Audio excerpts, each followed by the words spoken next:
We live in a world where every single company you can think of has made or currently makes Ninja Turtles, so of course it makes perfect sense that the third-party world is also getting involved, because today we're taking a look at something that I've been really looking forward to. I know this has been on a lot of folks' wants list to just finally arrive, so we're taking a look at Fury Toys Samurai Animals Assassin Spring. This is not Leonardo, basically, is what it is. Done up in a sort of samurai style, not necessarily ninja style, but, you know, samurai, ninja, obviously very much related. I've really been looking forward to this because, well, I mean, I love turtles, and it's something slightly different. It's got its own little flair, so I'm really curious to see if this thing kind of lives up to the hype. Now, it comes in a pretty nondescript package. You know, it's a third-party toy. They usually don't have the flashiest of boxes, but it's still okay. It's a closed box. You've got some artwork there of Spring, sort of. I mean, you can sort of make him out there on the front. Not a whole lot else. It sort of wraps around. It's like one big panel, and then it just gives you the character's name as well as some warnings on the back. So nothing too crazy about packaging, but that's not why we're here. So let's do it. Let's pull them out and take a look. And here we go. Out of the package are Fury Toys, definitely not Leonardo, Spring Turtle. And this is a very interesting little figure, and little, of course, is like the word to describe this guy, and it's the thing that's become the big talking point, as well as that he's a little figure. He's really small. I think, however, that this is a pretty solid figure, and I'm very much interested in the rest. I'm really curious to see all of these together. He's not perfect by any means, but this is still a really cool figure. I am going to mention, before we really get into this, I have modified this figure slightly. I've wired up his cape. I did it without thinking about the fact that I might review him. I almost didn't do a video, so I already went ahead and did that. Otherwise, he's stock. So let's see what he can do, see how he moves around. He has a ball-jointed head, so he can move pretty decently, but the samurai style head does get in the way of actually moving up. That helmet that he has does prohibit some upward movement. Down is really good. You got a little tilt still. You got full rotation. Arms out at the shoulders. I will note that the joints on this guy are a little tight, and I've heard some folks have broken their figures. I'm not sure how widespread that is. Just be careful with him. I've not had any issues that I think I'm going to break him or anything. You've got swivel. We've got single jointed elbows, 90 degrees. You've got rotation. We've got ball jointed wrists, but the way they're constructed, you really don't get a lot of range. You have a little bit of bobble in and out, and it's minute, and then rotation. You've got a torso with a diaphragm cut, though, which I actually really like. It does afford some movement. It's still not going to give you like crazy crunches or anything, but it's pretty decent, especially for a turtle. You know, I know we're in this world of, we have turtles, you know, out the ears right now, but none of them still have really good or much ab articulation. This is a welcome change. It's not perfect, but I like it. And it's a pretty good rotation point as well.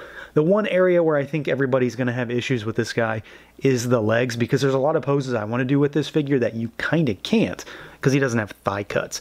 So you've got legs that just go out. He's got a ball peg, and that's all it is. You're just at the ball. So you do have a little bit of a twist, but it's not a thigh cut. And he does have some limitations because of that. It's not the end of the world, and you can still make him look awesome. But I've already seen folks doing thigh cut mods, if that tells you anything. Kick forward. Out is only about that far as well. Pretty limited because of that construction. Backwards slightly. We do have double jointed knees here, which is pretty nice. I will say again, you know, watch moving him. Mine were kind of tight down there, but I didn't have to do too much to get him moving. Pretty decent range. And then you've got really nice rocker for these wide feet. You've still got really nice rocker and pretty good hinge down at these ankles too. So he is, I mean, he's pretty cool. Like, he moves really well. He's not perfect, and he has some of the hang-ups that we see kind of across the board when it comes to the enormity of turtle figures we have. But for a new offering, you know, kind of a first release kind of thing, I think they did a pretty solid job of making him very much par for the course with what a lot of folks expect to see with turtles, and then maybe giving us a little bit extra when it comes to that torso area. Where I think this guy truly excels, though, is the looks. The sculpt, paint in particular. as well. There is just a lot going on with this figure, and even his size. We will, of course, do size comparisons. You know, I'll show you some other turtle stuff, and then we'll really demo just how tiny this guy is. But I'm okay with having a different scale of turtles. You know, hear me out on this, but everything is not meant to go with everything else. Figures are meant to be their own thing. This guy doesn't have to be mixed in with anything. We're going to get a whole line of these. They're going to be their own thing, and I'm perfectly fine with that. I don't have to have, and I really don't ever mix stuff in and out of lines. I just don't want to do that. He, stylistically and aesthetically, looks nothing like any other turtle we have, so I'm not so sure that it really matters that he is this small, which is maybe one of the reasons why I just don't care. I do think, however, that the design and the direction that they took this, you know, it's a Ninja Turtles, but, well, not Ninja Turtles, I suppose. You can't say he actually is. So he's a samurai turtle, and I like the change up. It's obviously Leonardo. You know, I mean, you can't really get away from that. You still have those hallmarks. So you've got a blue mask. It's on his mouth this time. You've got blue wrist wraps, blue ankle wraps, things like that. So it's very stylistically unique, but it has some callbacks to the fact that this is Leo. You've got a strap with some shurikens on it. We've got a cloth belt, like sort of knot here. It doesn't do anything, but it just adds a little bit of depth and just changes up the actual materials that you've got there. We've got a really nicely detailed shell with the strap on the back. There are two holes here because there are some sheaths that we'll talk about here later. Tons and tons of painting all over this guy, though. I mean, there's just tons of weathering on him. He's very much shaded from top to bottom. I really like the transition on the inner thighs where it's slightly yellow compared to the darker green on the outside. You've got the same going on the inside of the arms, and the same thing goes with the torso with that light yellow, how it sort of fades out, and just the way everything looks really dirty and used.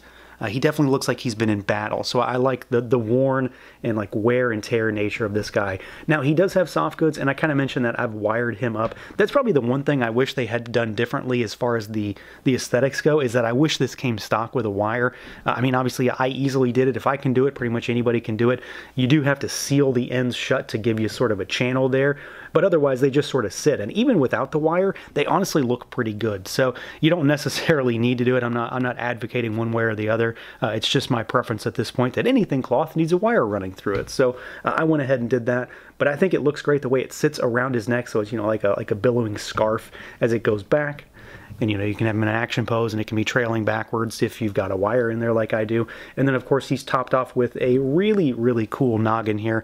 I do really like this head. There is another head to talk about. This is definitely my preference of the two, just because it's still very Ninja Turtles.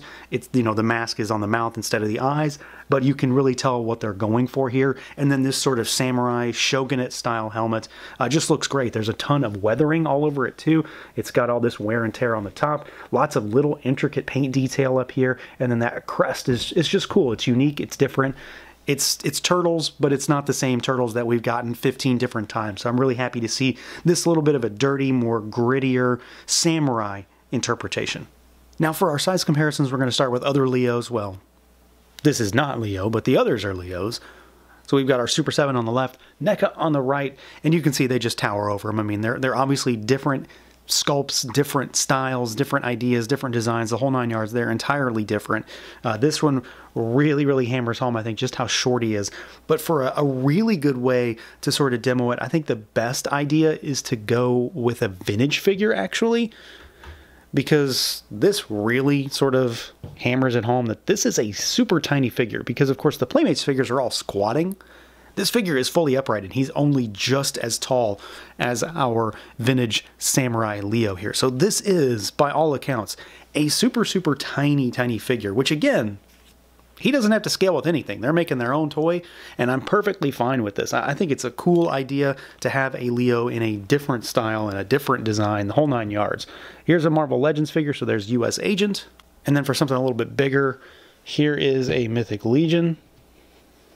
And then one really big figure, well, by comparison anyway, here is the Marvel Legends Retro Apocalypse, which is, well, he's out of frame. So that gives you a good idea of exactly what we're working with. This is a small figure, but he's packing a lot of figure into a really small package. Now, as far as accessories goes, This guy has a decent amount, but honestly, there might be a caveat here. I'm not really sure exactly how this is going to work. I believe half of these are potentially like pre-order bonus or early release bonus things because they're listed as bonus items all over all the listings. They come in a separate box. So buyer beware. You might not be getting all of this. I'm honestly kind of unsure how some of this is going to work. I'll point out what's in the box and what's not in the box. So to start with, we're going to start with some stuff that's extra. So we've got this alternate head sculpt, and I do believe this was kind of listed as a pre-order bonus thing. This is clearly meant to be their actual Leonardo head sculpt, and I'm okay with it. Something about it stylistically doesn't necessarily like wow me, but I think it looks good. It very much looks very like real turtle transformed into a Ninja Turtle, if that makes sense. So it's not cartoon inspired or anything like that. It's not comic inspired. It's not toy inspired. It's a turtle that's wearing a mask. And sculpt is great though. Sculpt is good, paint is good, weathering looks good. It's got a real fabric, flowing bandana ends back here. So that looks cool. I mean, I like it. It's probably just not my favorite because, you know, this is what I signed on for ultimately. We do get in the same bonus pack, we get the sheaths and the swords, which is why part of me thinks this isn't actually a bonus thing. I'm not really sure because the figure has the holes for the sheath, but they come in this extra box. So you get 2 swords and you get the sheaths, and I like these. I like the way they peg individually into his back. I think that's kind of cool. And then those swords fit in there really, really nicely. Good detail, good weathering, good sculpt, good sizing on those. And then we also, in this bonus pack, we get some extra hands too. You get these sort of style posy hands, open palm, gesturing style pose hands. Really, really like these. The rest of the stuff is what actually comes in the regular box. And of course, he was really advertised as a character that didn't use swords primarily in a lot of the initial photography. So we get a bunch of non-sword stuff in the box. So to start with, we get 2 sets of different weapons. So we get a set of like kunai daggers. And these look really good. Nice metallic paint on them, good sculpt, good size again, nice little weathering on them. And then we get 2 of these kind of curved swords here, curved daggers, whatever these are called. These look good, nice size, good shape, you know, weathering on them, more paint all over them, really. I do have kind of a functional issue with some of this stuff, though, because you also get this chain. And what it's meant to happen is he's supposed to hold on to this end, and then you've got, you know, the chain that attaches here, and then he holds onto the weapon. You get 2 chains, and you get 4 of these weapons that have holes to attach the chain. You need to attach the chain after he's put it in his hand. So make sure you don't make that mistake, because once the chain is on, he can't actually hold this anymore. It has to be put through the hand, and then the chain goes on, because it can't go through the hand, and I cannot get this thing to actually go through the hand to, like, you know, sort of string it all through. So you've got to kind of watch that. I mean, it's a stupid thing, and I made the mistake, of course, of doing that. But you're going to also have to pry this loop apart with like needle nose pliers or vice grips or something, and then thread it through. So you're going to have to put that together. I mean, obviously that's an easy thing, but word to the wise, you're going to have to do it. I do like it. It's a little bit more menacing. Obviously, it adds a little bit more sense of realism to have this, and he looks cool holding this. But there are a few little caveats to it, nothing major. Ultimately, kind of a non-issue as long as you just pay attention to what you're doing. So here's just the chain on its own. So you get 2 of these, and then they can attach to all of them. So you can throw it on the dagger, you can throw it on the curved blade, however you want to do it, or of course, don't use it at all. So depending on what you get in your order, you know, again, I'm not too sure. There is a whole bunch of stuff that goes along with this guy, and for the most part, it's all pretty solid. So overall, I think this is a really solid figure. I got a few gripes. Nothing that is absolutely in any way ruining my enjoyment here, though. I think the only real problem that I have is that I wish he had thigh cuts. I wish he could move his hips and his upper thighs a little bit easier. But otherwise, I think he's awesome. Moves really well beyond that. Looks fantastic. Can't stress that enough. Looks tremendous. I love the size. I know it's different. I know it's weird. He's not going to mesh with the other turtle stuff. I don't care. He's going to be on his own, and then he's going to have his brothers here eventually. So I think it's cool. It's a new thing. It's a different thing. I didn't need another line of turtles to collect, but here we are. So that's going to do it for this look at the Fury Toys Spring. Let me know what you guys think. Feel free to like, comment, subscribe, and share, and until next time.